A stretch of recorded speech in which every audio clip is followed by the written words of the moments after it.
여러분 안녕하십니까? 오늘의 미국 위켄드 에디션 강혜신입니다.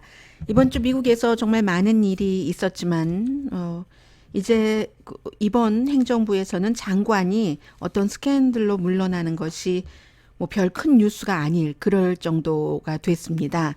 그리고 미국에 살고 계시는 분들에게는 직접 영향이 있는 것이고 또 이 문제는 세계적으로도 미국의 흐름 같은 것이 바뀌는 방향이기 때문에 시민권자이십니까? 라는 질문을 인구 조사에서 물어보는 것. 그러나 이제 그것을 결국은 트럼프 대통령이 굽혔습니다. 할 수가 없었기 때문에 안 하기로 했는데 그것도 아주 중요하고 외교적으로 미국과 영국의 영국 대사가 사임하고 만 내용 그리고 민주당은 그렇잖아도 트럼프 대통령이 본인의 지지 기반에서 굉장히 인기가 있기 때문에 트럼프 대통령을 누르려면은 강하게 뭉쳐야지 되는데 민주당 내부에서 지금 또 흔들리고 있어서요. 그것도 아주 오랜 정치 기반을 갖고 있는 지도부에게 초선 의원들이 전부 여자입니다. 소수인종이고요. 말하자면 대드는 것을 넘어서 한판 붙어보자 하는 형태거든요. 그래서 뭐 이런 내용을 전해드리겠습니다. 먼저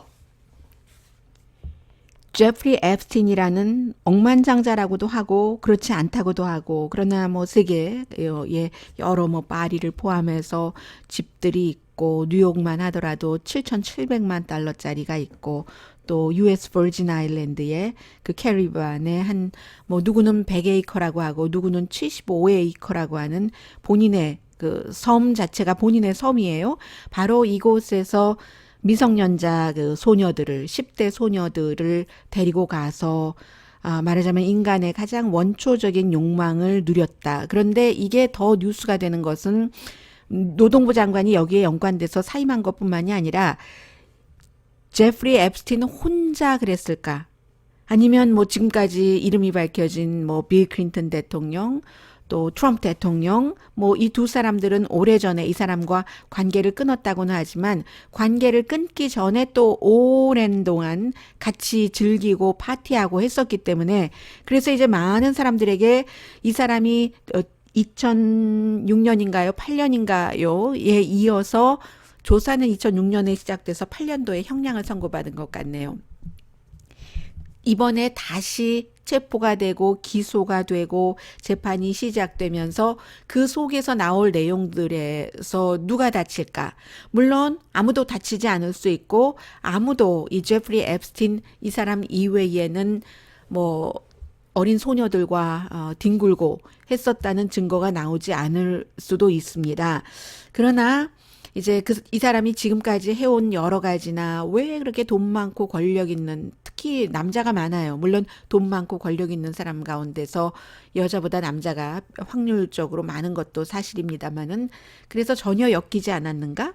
더군다나 이제 트럼프 대통령은 한때 누구 파티를 준비하는 사람에게 캘린더 걸 수영복 다 입혀서 등장시켜 파티장에 그래서 손님이 누군데요? 하니까 나하고 제프리 앱스틴 두 사람뿐이야 했었던 일도 있고 빌 클린턴 전 대통령도 이 사람과 전세기를 수없이 타고 다녔고 그리고 뭐 아주 좋은 사람이라고 훌륭한 사람이라고 했고 트럼프 대통령도 마찬가지로 아주 재미있고 흥미있는 가이이고 뭐 아름다운 여자를 좋아하는 건 나하고 똑같고 그리고 대부분 그 여자들이 어린 나이다 이런 얘기까지 했기 때문에 여기서 뭐가 더 나올 것인가 영국의 앤드류 왕자 이외에도요 앤드류 왕자의 경우는 어찌 보면은 가장 도드라진다고도 할 수 있는데 왜냐하면 제프리 앱스틴이 2008년도에 미성년자, 뭐 성매매 이런 것 등으로 연방 기소가 안 됐고요. 연방 기소를 안 한 것 때문에 지금 노동부 장관이 사임을 한 것이고요. 그 당시에 플로리다주의 연방 검사로서 기소할 수도 있었는데 제프리 앱스틴의 막강한 케네스 스타 특별검사와 같은 그런 변호팀과 뒤에서 협상을 하고는 이 사람을 연방으로 기소하지 않았다는 겁니다. 연방으로 기소했으면 종신형이었다고 해요. 그 당시에. 그래서 이제 이런 모든 것들이 그 당시에 형량이 13개월로 낮아지고 그것 가운데서도 밖에 나와서 하루에 뭐 12시간에서 16시간씩 일할 수 있게 해줬고 감옥에서 나오자마자 바로 뉴욕에서 제프리 앱스틴을 만난 사람이 영국의 앤드류 왕자입니다. 나이 많은 앤드류 왕자예요. 지금 뭐 윌리엄 해리 말고요. 그래서 이제 앞으로 무엇이 더 나올 것인가. 더군다나 오늘 보면은 이 제프리 앱스틴이라는 사람이 뉴욕 대학교와 또 한 군데의 대학교를 다니다가 졸업은 하지 않았는데 물리학과 수학을 했어요. 그래서 많은 사람들이 뭐 수학 천재다라고도 얘기를 하는데 그 당시에 베어스톤에 들어가기 전에 학교 선생님을 좀 했거든요. 수학 물리를 가르쳤는데 70년대였겠죠. 그 당시에 지금 학생들이 나와서 증언을 하는 겁니다. 내가 그때 당했어 라고 얘기하는 학생은 아직 없지만 유난히 그 수학 선생님이 10대 소녀들을 아주 뚫어져라 하고 그 복도에서 쳐다보고 교실에서도 그렇고 특히 한 명 그 여학생에게 그랬다는 뭐 얘기도 나오고요.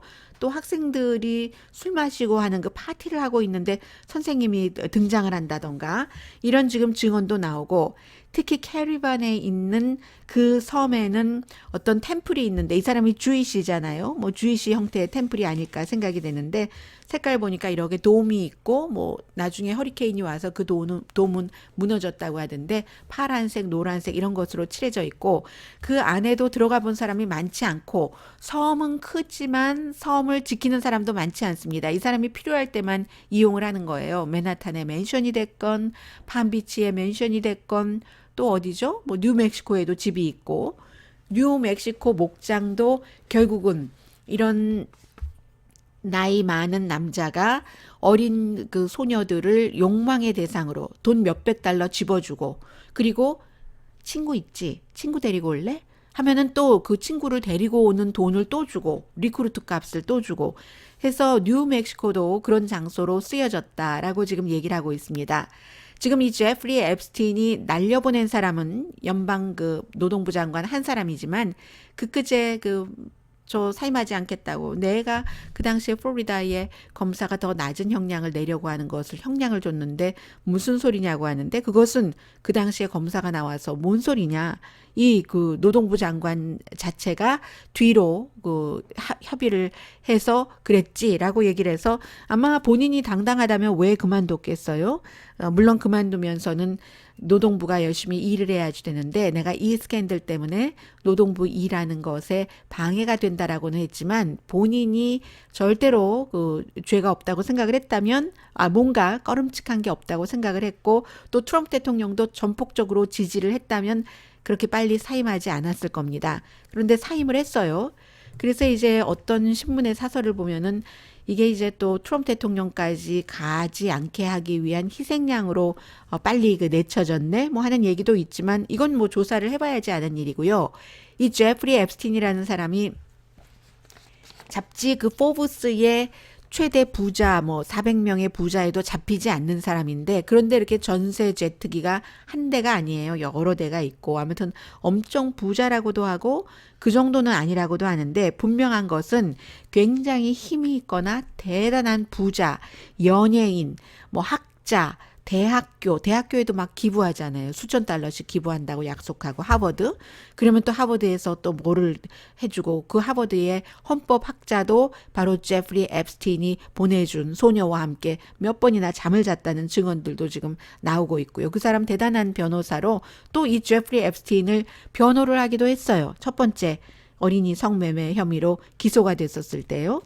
그리고 미국에서는 어린이 성매매라는 게 가장 혐오스럽고 추잡한 그런 범죄에 속하는 거죠.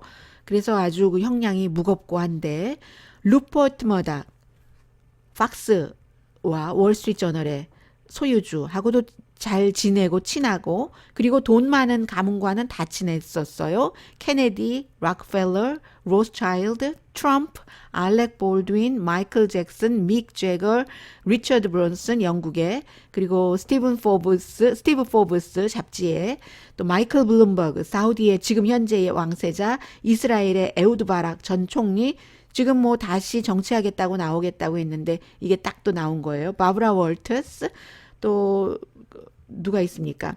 뭐 아무튼 이 굉장히 많은 사람들과 또 그 빅토리아 시크릿의 창업자하고도요. 그래서 그런 사람들은 자동차도 여러 대니까 자동차마다 전화기도 여러 개 있고 해서 이 제프리 앱스틴이라는 사람이 트럼프 대통령의 전화번호만도 14개를 갖고 있었고 당시에 트럼프 대통령이 나중에는 이 사람과 헤어졌습니다. 그리고 이제 또 다른 사람의 전화번호만 하더라도 25개를 갖고 있고 여성들의 전화번호는 그 라스트 네임은 다 안 쓰고 퍼스트 네임만 쓴다던가 아니면 집에 조사하러 가봤더니 무슨 테이프가 많은데 그 테이프에 뭐 누드 원 이렇게 써 있다던가 뭐 아무튼 그런 많은 일들 증거 같은 것들이 그 당시에도 나왔는데 이 사람을 13개월 아주 가볍게 그 복역을 할 수 있도록 해줬었다는 겁니다. 원래 파티보이는 아니래요. 그런데 파티에는 간답니다. 가서 일찍 이제 본인의 집으로 돌아가는데 술도 안 마신다는 것 같아요. 그런데 딱 가서 아, 내가 지금 누구를 공략해야지 되는가를 잘 알고 그런 것 때문에 이제 그 파티장에 가고요. 그리고 트럼프 대통령이 한때 그 캘린터 걸 28명과 이 제프리 앱스틴과 두 사람이 그 파티를 할 때 그때 아마 앱스틴 집에서 파티를 했는가 봐요. 그랬더니 그 뭐 풀장에 앱스틴의 풀장에 어린 소녀들이 가득 들어 있어서 how nice 트럼프 대통령 표현이요. how nice 하면서 제프리 앱스틴이 이웃에 있는 어린아이들에게 다 본인의 수영장을 개방한 것 같더라. 그게 이제 함께 노는 거예요. 누드로 마사지 받고 성행위하고 그런데도 제가 앞서 말씀드린 사람들이 일부입니다. 가장 잘 알려진 사람들의 이름을 불러드렸는데 부자와 힘 있는 사람들의 커넥션이 있어서 아니면 또 그 변호사를 큰 돈 주고 살 수 있었기 때문에 이 사람이 10년 전에는 조금 뭐 복역 같지도 않은 복역을 하고 나왔고 그리고 그 당시에 플로리다주의 트럼프 대통령의 마 알라고 그 별장의 락커룸에서 일하던 14살 소녀도 또 이 제프리 앱스틴에게 리크루트를 당했기 때문에 그 일이 드러나고 또 이 사람이 뭐 기소되고 전과자가 됐잖아요. 그런 뒤에 트럼프 대통령과도 손을 끊었는데 그전에는 트럼프 대통령이 제프리 앱스틴이 굉장히 재미있고 뭐 이런 사람이라고 칭찬을 해놓은 것이 기록으로도 있고 사진으로도 있고 하는 겁니다. 그런데 이 문제는요. 지금 노동부 장관 한 사람은 그 날아가 버렸지만 현 장관의 자리를 빼앗을 정도로 뭔가 이 생선 냄새가 나는 거예요. 이 케이스에서 과연 피라미드 그 형태의 말하자면 다단계 형태의 미성년자 성학대였는가? 본인만 그런 게 아니라 많은 남자들에게 그 미성년자 소녀들을 실제로 지금 뭐 라스트 네임이 로버츠라는 소녀도 있고 그 당시에 내가 이 앱스틴이 시키는 대로 그 남자와 가서 잤다. 뭐 이런 얘기를 지금 증언하는 여성들이 있거든요. 그래서 CD에 보면은 girl pictures 누드 이런 것도 있고 무슨 누드 뭐 좀 가벼운 누드 이런 식으로 이 사람 집 이번에 이제 체포하러 가서 보니까 그런 것들이 많았다고 하고 역겨운 거죠. 정말 그 리볼팅하다고 할까요? 미국 단어로 표현하자면. 그래서 사람들이 노동부 장관이 물러나게 된 것은 어찌 보면 이 사람이 10년 전에 제대로 연방 형량을 받았으면 지난 10년 동안은 피해자가 덜 나왔을 것이 아니냐. 이제 이런 얘기를 하고 있고 노동부 장관은 물러나기 전에 피해자들이 일찍 나왔어야지 뭐 이런 얘기도 하고 본인이 영웅이라고도 했어요. 본인 때문에 13개월이라도 들어갔다고. 그런데 그 말에 그 점수를 주는 사람은 별로 없어 보입니다. 그러니까 사임을 하고 만 것이고요. 그래서 미국 사람들이 이 법이라는 것이 범죄자라 할지라도 커넥션이 좋고 아니면 돈으로 케네스 스타 같은 사람을 사서 또 하버드 법대의 헌법학 교수 같은 사람을 사서 이 사람은 이 앱스틴이 그 보내준 그 소녀들과 잠도 잤다고 하고 그러면 빠져나올 수 있는 것인가? 미국 사람들이 굉장히 그 많이 그 생각을 했죠. 이 앱스틴이 이제 고등학교 선생님이었다가 베어스턴에 들어갔다가 일 좀 하다가 본인의 헤지펀드 매니지먼트 그 회사를 만들어서 운영을 했지만 이 회사는 버진 아일랜드에 기록이 돼 있고 무엇을 이뤘다던가 돈을 벌었다던가 하는 그런 또 실제적인 기록이 없답니다. 그래서 이제 돈 많은 사람들과 뭔가 남자와 어린 소년들과의 그런 관계를 맺어주는 데서 이 사람이 또 돈을 번 것은 아닌가. 뭐 마담 뚜 이런 거 있잖아요. 그런 식으로 마담은 아니네요. 이 경우는. 어, 아무튼 그래서 이제 이 케이스가 더 주목을 받고 있고 또 분명한 것은 이 사람이 아무튼 뭐 어디에 기록되고 성과를 내고 그렇지도 않았지만 제트기도 많고 집도 너무너무 많고 그 했었던 그 이건 도대체 이 돈이 다 어디서 나오는 것인가? 왜 이런 것은 음모의 그 키워드로는 가장 좋은 거잖아요. 어린이, 여자 어린이 성학대, 대통령들 다 껴있잖아요. 얼마나 파워풀한 재료예요. 음모 이론을 펼치기에는. 그래서 이 만약에 다 조사를 하고 아무것도 안 나올 수도 있지만 어쩌면 더한 것이 나올 수도 있고. 그런데 이것도 미국의 법이 얼마나 공정하느냐에 따라서 다른데 10년 전에도 이 사람 뭐 전화한 기록이라든가 비행기 소녀들을 자주 데리고 여행 다녔대요. 그런 것 그리고 어떤 소녀에게 꽃 배달을 한 거 또 소녀의 하이스쿨 성적표도 있었고 그런 모든 증거가 있었어도 알렉산드리아 그 아코스타 노동부 장관이 그 당시에 뒤로 플로리다주의 이제 다른 플로리다주의 주 검사 모르게 연방 검사로서 뒤에서 협상을 했기 때문에 그 당시에 혐의자 변호팀과 그래서 이런 많은 증거가 있어도 그를 연방 기소를 하지 않았다 하는 건데 이 내용은 굉장히 그 일반 사람들에게는 뭐야 이거 가만 보면은 뭐 예전에 어떻게 보면은 뭐 오제이 심슨 뭐 그 경우는 사람이 숨진 케이스이기는 합니다만은 그리고 뭐 얼마 전에도 어린이 학대 이런 것들이 많지만 이거는 사실 더한 것 같기도 하네. 뭐 이런 생각을 하는 사람들이 많아서 여기에 정말 그 사람들이 나중에 깜짝 놀랄 만한 내용이 나올지 나오지 않을지 보통 이제 뉴스에서 뭐가 나올 게 많다면은 즙이 많이 나온다 해서 주시하다고 표현을 하잖아요. 그런데 이 경우에는 주시하다고 표현하기보다는 너무 좀 전에 말씀드렸던 것처럼 역겹기 때문에 그렇기 때문에 피시하다고 표현을 하는 게 더 좋을 것 같아요. 그 생선 그 썩은 냄새가 난다는 그래서 이제 가장 그 핫한 뉴스이기도 했고요. 그리고 뭐 정치 사회적으로 더 그 큰 이슈라고 보면은 결국은 연방 판사가 시민권자입니까? 라는 질문을 인구조사에 넣지 못하게 했는데 인구조사의 목적 자체가 인구가 몇 명인지를 아는 것이거든요. 뭐 시민권자이다 아니다 이런 것을 아는 것이 아니라 그래서 연방 판사가 아무리 상무부와 대통령과 법무장관이 아유 소수인종들 투표 많이 좋게 하기 위해서 그래서 하는 거예요. 라고 얘기를 했어도 그 목적이 좀 아닌 것 같은데 하면서 못하게 했는데도 이게 이제 그 대통령이 이제 하겠다 해서 추진을 하다가 결국은 대통령이 마음을 접은 거죠. 대통령이 끝낸 거예요.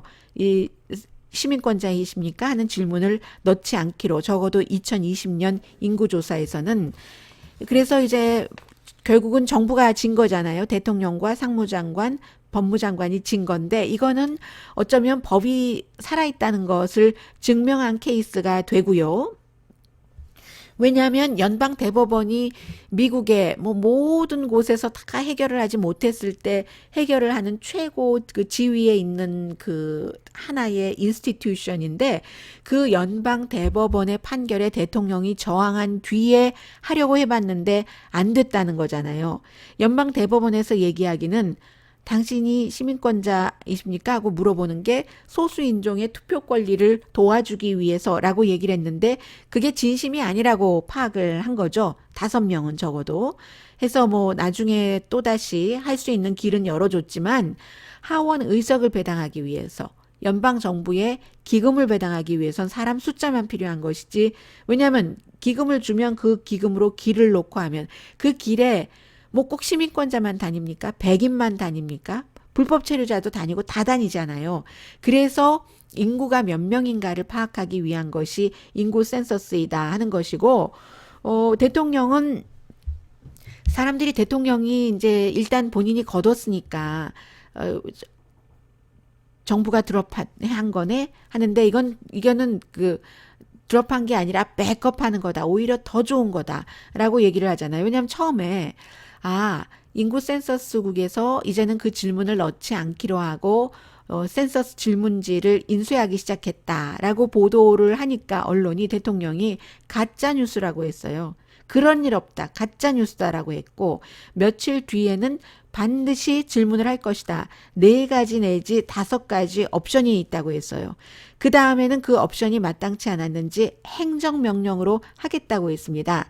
이미 이제 그 인쇄를 해야지 되기 때문에 시간이 부족하다 하면은 나중에 뭔가를 첨부하는 식으로 그 인구 센서스 용지를요 추가로 그런 식으로 행정명령을 내리겠다 했는데 결국은 이 옵션도 아마 통하지 않은 것 같고 아무리 연구를 해도 안 되니까 이번에는 안 하기로 하고 대신 연방 부서가 이미 관리하고 있는 데이터베이스를 소셜 시큐리티를 포함을 해서요. 그래서 이것을 그 상무부가 센서스 조사국이니까 그래서 센서스국을 포함하고 있으니까요. 그래서 상무국으로 보내라. 시민권자가 얼만큼이고 뭐가 얼만큼이고 그렇게 해라 하는 것이었거든요. 그래서 사실은 그 대통령의 이 연설은 대통령이 아무리 내가 이거 백업하는 거지 뒤로 물러선 것이 아니라 하더라도 조건부 항복을 한 것이다 라고 보시는 게 맞을 것 같고요. 그리고 이게 그렇게 이번에는 늦지 않겠다라고 얘기를 하면서 말이 또 달라요.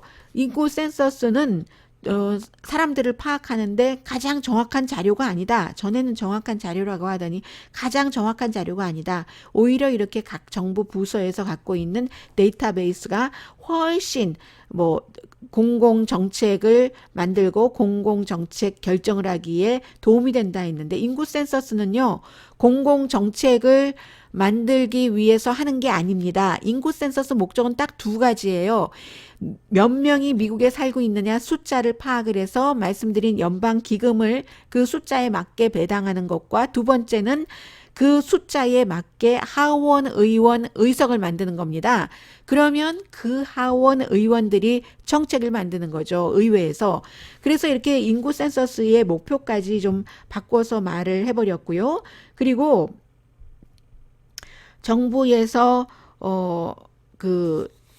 센서스보다 더 아무튼 갖고 있는 자료가 강하다라고 말한 것에 대해서는 인구를 파악하는 것에 대해서도 이것은 모르시는 분들은 대통령이 얘기하고 법무장관이 얘기하면 다 맞겠지? 다 맞는 것 아니고요. 센서스가 인구 숫자를 파악하기에는 가장 정확하겠죠. 여기저기서 산발적으로 가지고 나오는 것을 취합하는 것하고 한 군데서 일정 기간 동안 집중적으로 인구 센서스 조사 요원이 직접 방문하기도 하고 해서 인구 파악을 하는 것과는 다르겠죠. 네. 그래서 이게 굉장히 중요한 문제였고, 이 문제는 곧 이민과도 연관이 되거든요. 이민과 연관되는 문제부터 말씀드릴까요?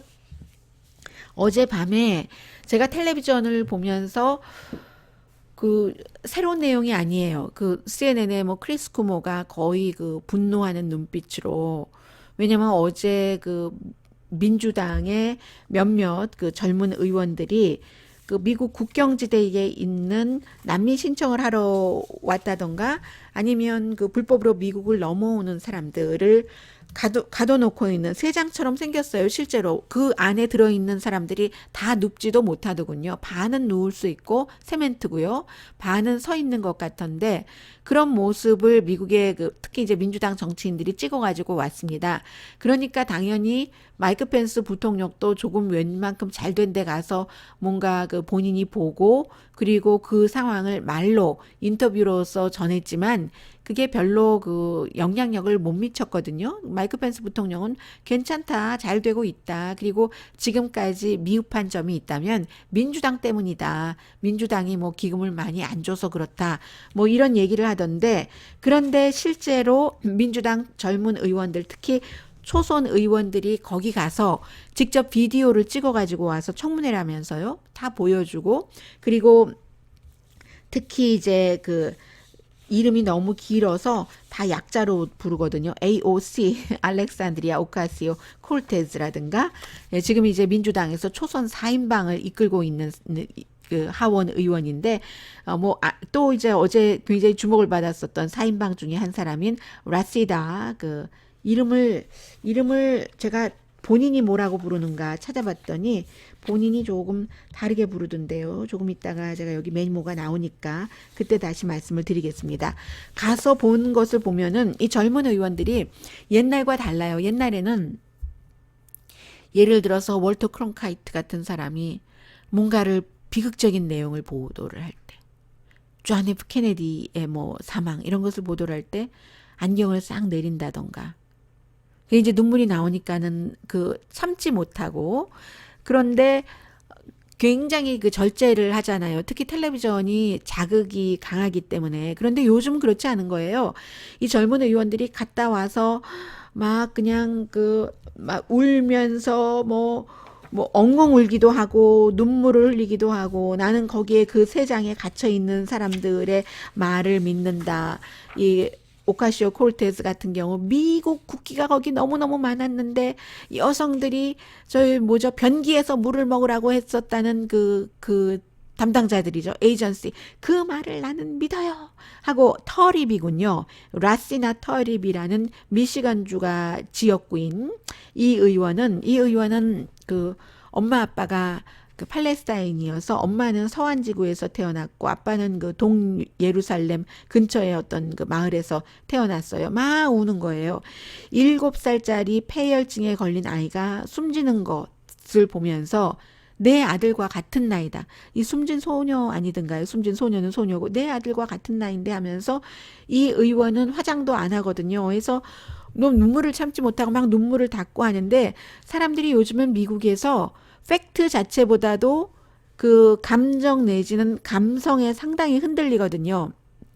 그리고 이제 역시 젊은 지금 낸시 펠로시 하원 의장에게 대들고 도전하고 하는 또 다른 프레슬리라는 매사추세츠가 지역구인 하원 의원의 경우는 블랙이에요. 그 여성들이 우리에게 용서해달라고, 그러니까 잘못 넘어왔는데 우리가 그럴 수밖에 없었고 용서해달라고 그러는데, 우리가 용서받아야 된다. 여기서 많은 분들이 아니 불법으로 넘어오고 그러는 것을 이렇게 얘기하시는 분들이 계시는데요. 그건 미국을 잘 모르시니까 그러는 거고, 미국은 이제까지 그런 나라가 아니었던 겁니다. 너무너무 야박하게 굴어서 광에 계속 뭔가 쌀이라든가 인심이 쌓이는 나라가 아니라, 그리고 그랬기 때문에 뭔가를 모을 수 있었던 나라가 아니라, 우리가 광에 쌓아놓은 쌀이 있기 때문에, 밀가루가 있기 때문에 뭔가 우리의 민주주의 이상을 펼치기 위해서 밀가루와 쌀이 없는 나라에서 오는 사람들을 받아준다 하는 게 미국 사람이었거든요. 그 사람들을 가능한 한 제대로 대우한다. 제대로 대우도 못했어요. 최저임금 안 주면서 더러운 일 많이 해서 미국이 많이 컸죠. 경제적인 성장을 했죠. 요즘에는 테크놀로지다 해서 이제 하이텍 이런 사람들이 필요하지만, 전에는 미국에서 농산물도 굉장히 많이 수출을 했고요. 그래서 다 필요했었던 사람인 겁니다. 그래서 그 당시에 불법 체류자들을 또 얼만큼 살며 로널드 레이건 때도 사면을 해주고 또 사면도 해주고, 그 사람들이 여기에 살면서 아이를 낳으면 그 아이들은 미국 시민이면, 미국 시민이 엄마 아빠가 떨어져 살 수는 없잖아요. 어린아이들이. 그런저런 인도적인 이유로 그런 것을 이렇게 품어오면서 미국에도 활용을 했었던 나라가 미국이거든요. 그런 나라이기 때문에 우리가 어떻게 우리 국기 아래 인간을 저렇게 인권 말살을 할 수가 있느냐라고 젊은 의원들이 충분히 얘기는 할 수 있습니다. 그러나 나이 들고, 꼭 나이 들었다고 해서 죄송한데, 또 다른 시각을 가진 사람들이 그래도 이건 너무하다. 미국도 좀 이제는 그때는 그랬다 하더라도 이제는 막아야지 라고 생각하는 사람들도 상당히 많아요. 다만 방법이 문제라는 거죠. 막을 때도 헤어질 때도 조금이라도 가능하면 아름답게 가려는 노력이라도 하고, 우리도 이러니까 이렇게 좀 해주라 이런 식으로 한다던가, 이것은 지금 상황을 이용을 하는 거잖아요. 이렇게 오는 사람들, 또 코리안 아메리칸을 포함해서 브라운, 옐로우 이런 사람들이 다 화이트한 아주 깨끗한 백색의 미국을 더럽히고 있다. 그러니까 백인들이 더 뭉쳐야지 된다. 이게 지금 트럼프 대통령의 그 아메리카 Make White Again이라는 얘기입니다. 그래서 지금 굉장히 진보적인 이런 그 젊은 의원들이 나서서 얘기를 많이 하고 있는데 이 젊은 의원들은 바로 이렇게 국경에 가서 일하는 것 자체도 낸시 펠로시 하원 의장의 경우는 그럼 국경 이 문제도 우리가 결국은 양당제이기 때문에 공화당과도 타협을 해야지 된다라고 생각을 하고 실제로 타협을 하는 거예요. 타협을 해서 그럼 국경도 그러니까 돈을 그 비용 같은 것을 우리가 그 지출을 하게 해주자 하는데 그 내용이 진보적인 이 4인방 여성 그 하원 의원들은 그거보다 더 급진적이어야지 왜 공화당 말을 그렇게 들어줘 하는 것이고 낸시 펠로시 하원 의장은 우리는 지금 그 대통령 선거에서 민주당 대통령을 만들어야지 되네. 민주당 대통령을 만들려면 본선거에 가면 당신네처럼 지금 뭐 많지는 않죠. 소수죠. 극진보, 극좌보다는 급진적인 정치인보다는 중도 성향의 진보 성향을 이슈로도 가져가는 것이 옳다 하는 것이 이제 낸시 펠로시 하원 의장이고요. 그러나 알렉산드리아 오카시오 콜테즈 의원 같은 경우는 지역구가 브롱스 뭐 이런 곳을 포함한 뉴욕이기 때문에 급진적이어도 돼요. 이 그 하원 의원은 이 일자리는 보장이 됐어요. 완전히 보장이 된 겁니다. 전에 낸시 펠로시가 뭐라고 얘기한 적이 있냐면요. 낸시 펠로시가 샌프란시스코가 지역구예요. 본인의 지역구에서는 누가 출마하면 민주당이면 사람이 아니라 glass of water, 물 한 잔이라도 당선된다. 이렇게 얘기를 했거든요. 낸시 펠로시의 지역구이나 낸시 펠로시가 더 급진적이어야지 된다고 더 좌파적이어야지 된다고 주장을 하는 알렉산드리아 오카시오 코르테스의 지역구는 아주 단단한 민주당이지만 그렇지만 다른 지역은 그렇지 않잖아요. 또 다른 지역에서 하원의원, 상원의원도 내야지 되고 대통령도 그 민주당 대통령도 나와야지 되니까 이 지도부로서는 급진적으로 갈 수가 없는 거예요. 그런데 이제 이 젊은 그 사람들은 본인들이 미래다 하고 또 그런 것이 좋을 수도 있어요. 그래서 이제 서로 뭐 싸우기도 하고 화합도 하고 하는데 옛날에는 정말 초선 의원은 어땠냐면요.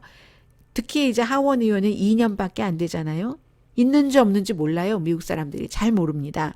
435명 가운데 한 뭐 초선 의원이 항상 얼만큼 있겠죠? 그 사람들은 의사당도 직장이잖아요. 우리가 어떤 직장 갔었을 때 처음에 뭐 좀 배우고 뭐 눈치도 좀 보고 선배들에게 네, 선배들을 좀 뭐 공손하게 모시기도 하고 그러다가 재선이 되면은 목소리를 내기 시작했는데 지금은 달라진 겁니다. 지금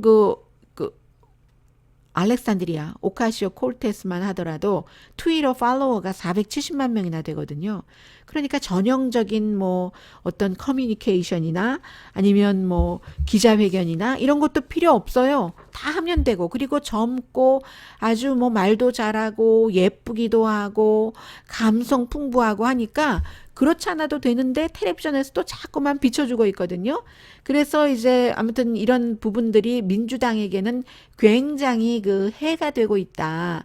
스윙 스테이트에서는 더군다나 좀 중도적인 사람들이 민주당을 많이 찍어주는데 이렇게 급진적인 것을 들고 나와서 뭐든지 급진적으로 하라고 하면 민주당 분열이잖아요. 분열.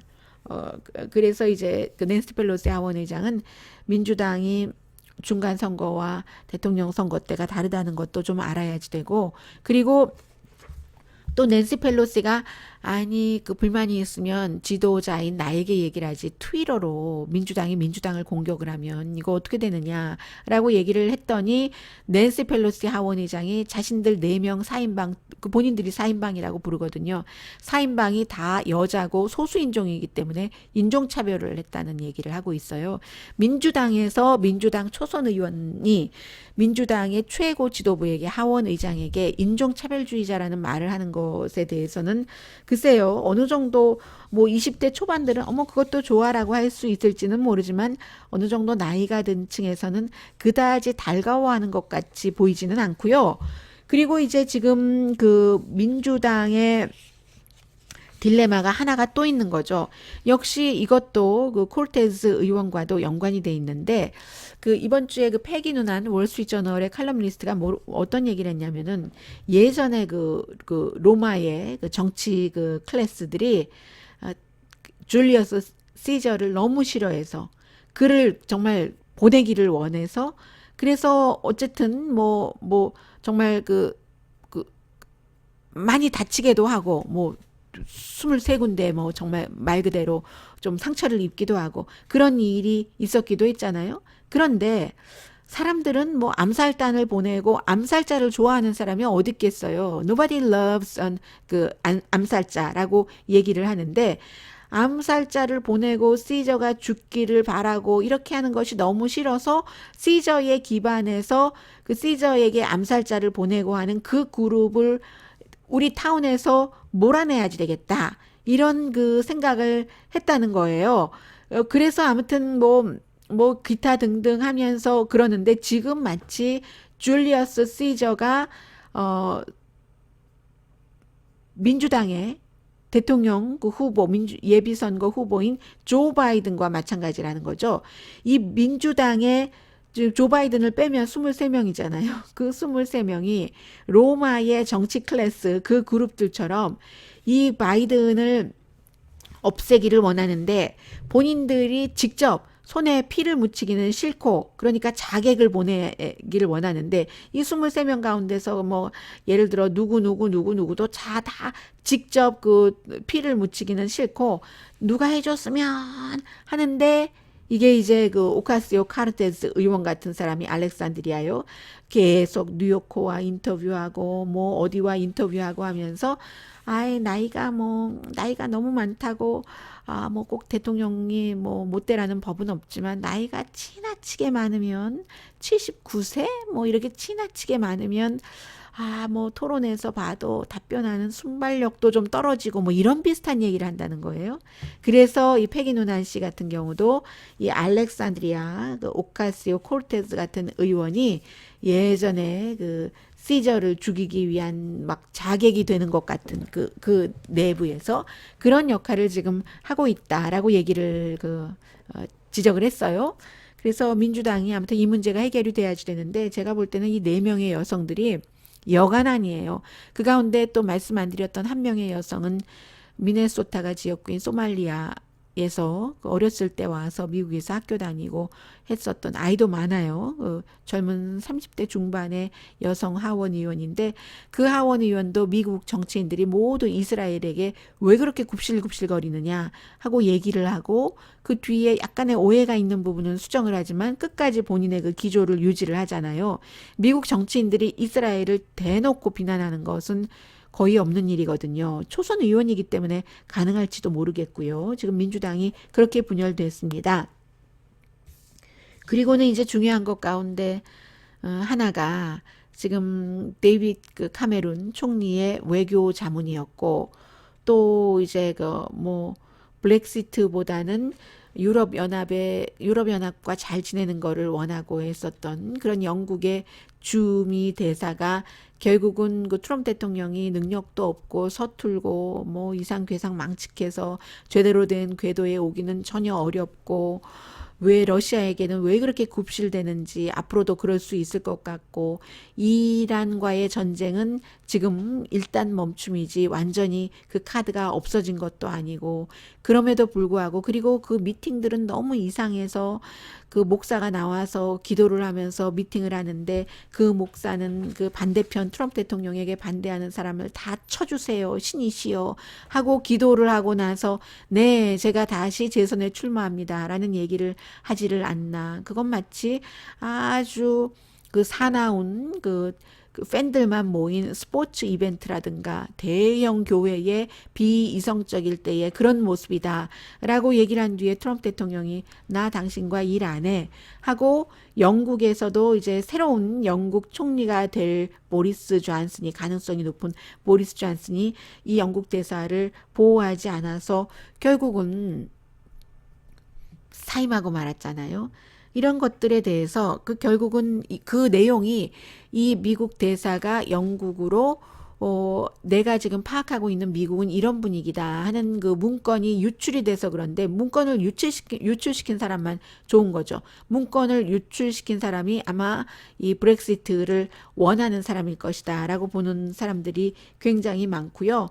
지금 영국은 홍콩 때문에 중국과의 사이도 별론데 미국과의 사이도 글쎄요. 보리스 존슨이 들어오고 나서 어떻게 될지 모릅니다만 어쨌든 미국에서는 미국도 다른 나라에 가서 다른 나라 대사가 그 나라의 지도자라든가 그 나라의 여러 가지 체제를 노골적으로 아주 뭐라고 할까요? 아주 탄력 있게 그렇게 비난하는 경우 많거든요. 그런데 그런 나라들 가만히 있죠. 뭐 이렇게 보고 있다가 어떻게 처리를 한다든가 하고.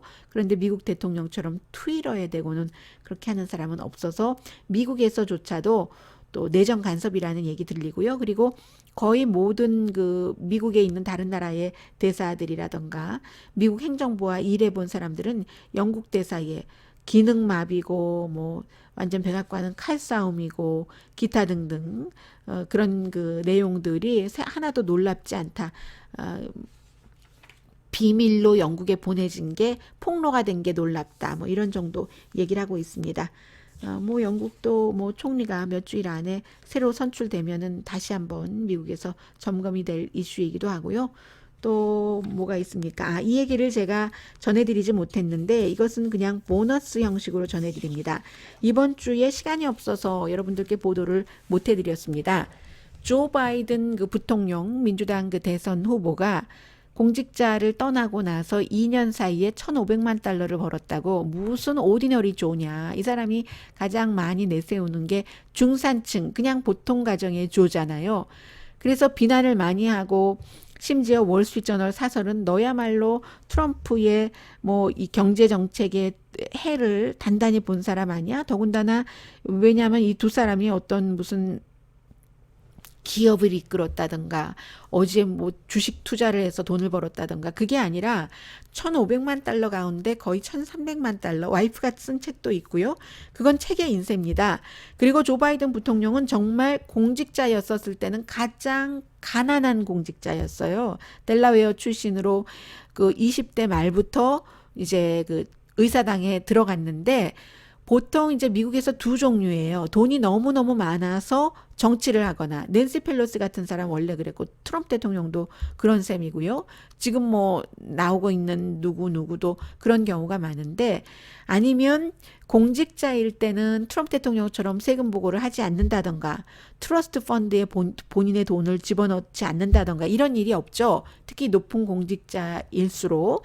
그래서 이제 그 조 바이든 같은 경우는 그렇게 수십 년 반세기를 뭐 의원, 하원 의원, 부통령도 2번 하고 이런 세월을 거쳐오는 동안 가장 가난한 사람이었는데 퇴임하고 2년이 됐는데 책을 써서 그렇게 돈을 많이 번 거예요. 그래서 그 부분을 과연 심하게 욕을 할 수가 있는가? 왜냐하면 그 책을 써서 인세를 벌고 하는 것은 책이 팔린 것에 대한 그 보상이고 그리고 또 출판사에서 돈을 주는 것도 이것은 사람들이 책은 사서 보고 싶으면 보고 안 사보고 싶으면 안 사보면 되잖아요. 하니까 뭐 강요한 것도 아니고 해서 1,500만 달러 가운데 1,300만 달러는 그렇게 번 돈이다. 그리고 나머지는 뭐 연설료가 많았는데요. 연설료가 제일 비쌌던 것이 23만 뭐 4천 달러도 있고 15만 달러도 있고 대학교 같은 데 가서 연설하는 것이요. 이 부분은 문제의 소지가 조금 있기는 하죠. 왜냐하면 지금 등록금이 너무 비싸서 부모님들이 힘들어하는데 아무리 뭐 그 말에 들을 게 있다 해도 그렇지 한 번 연설하는데 23만 4,820달러냐. 예전에 힐러리 클린턴은 골드만삭스 67만 달러도 받긴 했지만요. 이때 제가 그 김재동 씨가 생각이 났어요. 김재동 씨가 어디 그 지방의 도시에 가서 2천만 달러를 받고, 아니, 2천만 달러래요. 2천만 원을 받고 연설을 했다 했을 때, 진보에서는 그게 시장 가격이다라고 했고, 보수에서는 그게 어떻게 시장 가격이냐. 그 도시의 예산이 얼만데라고 얘기를 했잖아요. 그랬던 것이 있는 것처럼, 미국에서 이 조 바이든도 그렇게 뭐 학비가 비싼데 이런 사람들 연설을 하는데 돈을 그렇게 많이 줘야지 되는가? 뭐 이런 생각은 조금 들었고요. 아무튼 그러나 바이든은 적어도 공직 생활을 할 때는 가장 가난했고 지금 돈 벌었는데 만약에 또 대통령에 당선이 된다면 세금 보고 같은 거 다 당연히 하고 트러스트 펀드 같은 거 넣어놓고 하겠죠. 네. 오늘 여기까지 할까요? 내일이 아주 중요한 날이죠. 내일이 이제 국경에 가서 의원들은 울고 있는 엄마도 보고 숨져가는 또 이미 숨진 그 아이들의 흔적 또 현상도 보고 했는데 내일부터 며칠 동안 로스앤젤레스를 포함해서 애틀란타, 샌프란시스코, 뉴욕, 휴스턴, 마이애미 또 어디가 있나요? 볼티모어, 시애틀 10군데 됐습니까? 이런 곳에서 불법 체류자를 추방 명령을 받고도 미국에 머물고 있는 사람들을 대대적으로 체포하는 작전을 하는 것 굉장한 뉴스입니다.